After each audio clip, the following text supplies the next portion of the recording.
उसको ये खाता है। उसके लिए, अपने आहार के लिए हमें यहां पर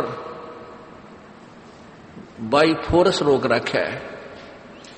प्राणी को इतना विवश कर रखा है, अपने तीनों पुत्रों को एक एक गुण युक्त बना के, ब्रह्मा जी को रजगुण युक्त है और विष्णु जी सतगुण और शिव जी तमगुण युक्त कर दिए। इन तीनों में से निकल रहा प्रभाव प्रत्येक प्राणी को रह रहकर प्रभावित करता रहता है, जिस कारण से ये प्राणी जैसे कोई शराब पी लेता है या कोई नशे की गोली ले खा लेता है, तो उसके बाद उस प्राणी के बस की बात नहीं, वो कैसे बैकी बात करता है, कैसे लड़खड़ा के चल रहा है, वो विवश है। और ऐसे ही करेगा, चाहे 1000 ने शराब पिला दो, सब एक जैसी एक्टिंग करेंगे। तो ऐसे इन तीनों गुणों का प्रभाव हम सब प्राणियों के ऊपर प्रभावित है, और जिस कारण विवश होकर के ये प्राणी संतानोत्पत्ति करते हैं। ये संतानोत्पत्ति रजगुण ब्रह्मा के गुण के प्रभाव से, और फिर आपस में मोह ममता ये भगवान विष्णु जी के सतोगुण के प्रभाव से, और फिर क्रोध, गुस्सा, लड़ाई झगड़ा, नरे कुक्रम तार दे, तो ये तमगुण शिव जी के गुण के प्रभाव से। परमात्मा हमें ये समझाना चाहते हैं कि तुम जिस संतान और संपत्ति को अपनी मानते हो, ये तुम्हारी नहीं है, ये आपकी नहीं है, और आप इसको अपनी मानकर इसी से चिपके रह जाते हो। जब आपका शरीर अंत होता है, उस समय भी आपकी आस्था ये रह जाती है कि ये मेरा है, ये मेरा है, ये मेरा है। तो पुनर्जन्म आपका वहीं किसी अन्य प्राणी के रूप में आपके वहीं उत्पन्न हो जाते हो। कोई कुत्ता बनकर उसी गली में उसी परिवार के लठ खाने के लिए फिर जन्म ले लेता है। तो इस तरह तुम्हारी दुर्गति परमात्मा कह रहे हैं कि इस काल ने कर रखी है, तुम मेरी बात को मानते नहीं।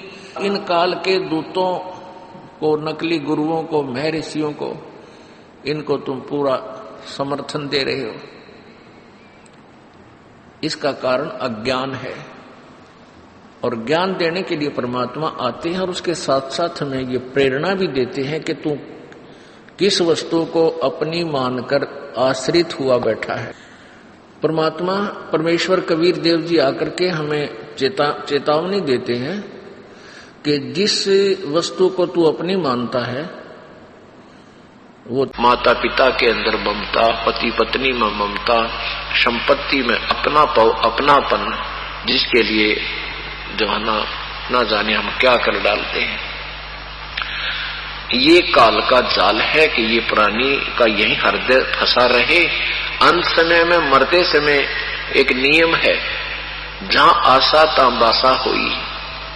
अंत समय में जिसमें धारणा रहेगी उसी को प्राप्त हो जाता है। तो जो भी जैसे बूढ़े हो जाते हैं, वृद्ध हो जाते हैं, तो वृद्ध होने के बाद पोते और पोतियों में ज्यादा ममता बन जाती है। वो प्यारे बहुत लगते हैं, तोतले तोतले बोलते हैं, और बड़े अच्छे लगते हैं दादा दादी को, और उनसे बहुत प्यार करता है। मरते समय क्या कहता है बुजुर्ग, मेरे पोते ने बुला दे, बस मेरे पोते ने बुला दे। वो मर जाता है, पोते में आस्था रह जाती है, फिर बुढ़े का जन्म हो जाता है। मन माने मनुष्य जीवन है तो उसी का कोई पुत्र पुत्री बनकर आ जाएगा। मनुष्य जीवन शेष नहीं है तो उनका कोई बैल भैंस बनकर आ जाएगा, वहीं पर रहेगी ममता, वहीं चक्कर काटती रहेगी।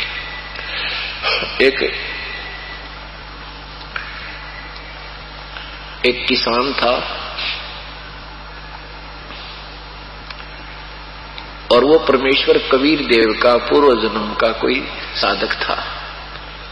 कहते हैं परमात्मा, जो जन मेरी शरण है ताका हूं मैं दासे, गेल गेल लाग्या फिरू हूं जब तक धरती आकाश। इस अपने नियम के अंतर्गत परमात्मा उस किसान